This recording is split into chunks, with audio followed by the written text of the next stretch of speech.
guys! Welcome to my channel. And today, pag-uusapan natin is about financial goals this 2021. Ano ba yung mga goal mo ngayong taon na to when it comes to your bulsa? So, sabihin natin, pwede mong ayoko na mag-video. Number 1 is to pay off bad debt. Ang utang ay pwedeng bad, pwedeng good. Either pwede kang malubog or pwede kang lalong kumita sa utang. Depende kung paano mo siya gagamitin. Example, sabihin natin na bumili ka ng bahay, tapos ang bahay na yon is inirhan mo bilang homeowner. So, actually, kumbaga, another utang sa'yo kasi bukod sa mortgage na babayaran mo, meron ka pang mga association dues, furnitures, etc. Diba? So, yun yung mga kailangan mong isipin. Pero kung bibili ka naman ng bahay para ang goal mo is parenta siya, or sabihin natin na gusto mo siyang ibenta ng mas mahal, parang build and sell, yun naman ay tinatawag na good debt. So, kumbaga in a business owner's perspective, ibig sabihin, kikita ka ng pera. So, ngayon, is you have to pay off bad debt. Yung mga pera na nakakapagbawas sa malaking interest, sa'yo. Example, credit card. Utang mo sa credit card, ganun. Or may utang kasi ibang tao na may interest. So, kailangan mo unahin yun. Kasi hindi ka makakaipon, hindi ka makakapag-invest kung may mga ganun kang mga binabayaran. Doon siya, kailangan mo i-prioritize yan ASAP pa. Para makapag-start ka sa number 2 natin. Okay? Number 2 is you have to save at least 10% of your income. Paano yan, yung sa income ko is maliit lang. So, actually, hindi ibig sabihin na kumikita ka ng malaki ay mayaman ka na, diba? Ang tanong pa rin dyan is, how much yung natatabi mong pera, sa mga panahon ng tag-ulan, parang ganito.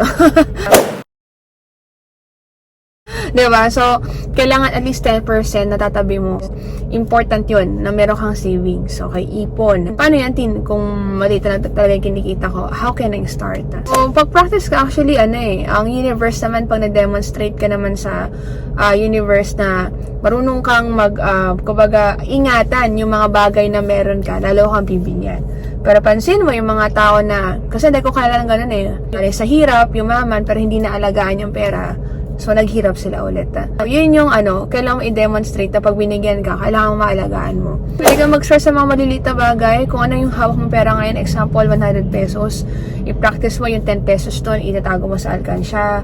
Or sabihin natin na may account ka, open ka ng bagong savings account, magtago ka doon ng at least 10%. So, kung ano man yung meron ka na mahawakan mo ngayon, kung may barya ka man sa sasakyan mo or sa wallet mo, at least 10% na itatabi mo, hindi mo gagalawin.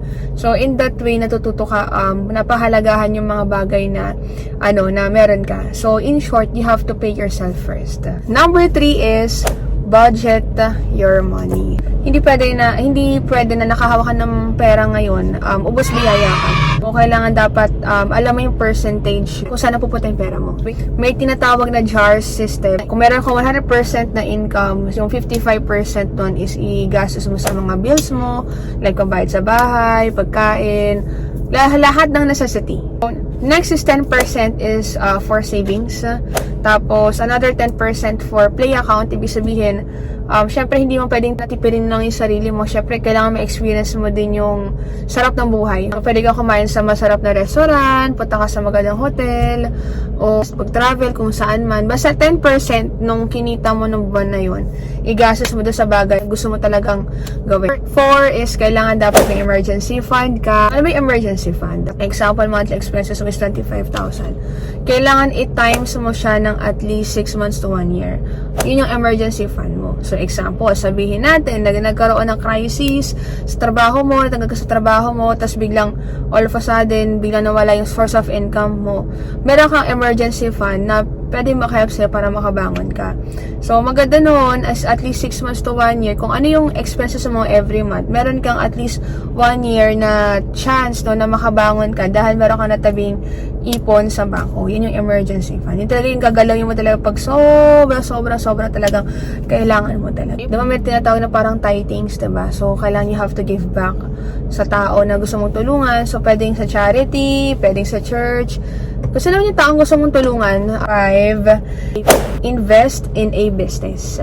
Okay, so important po na mag-invest ka sa isang negosyo. Okay, so marami tayong different businesses in mind. Pero I think 2021 is the best year to start po. Kung ano yung nasa isip mo, simulan mo na siya. Kasi ang bottom line, yung pandemic, hindi mo naman in-expect yan eh. Dumating na lang bigla yan. Parang niyugyug talaga yung buhay natin lahat, no?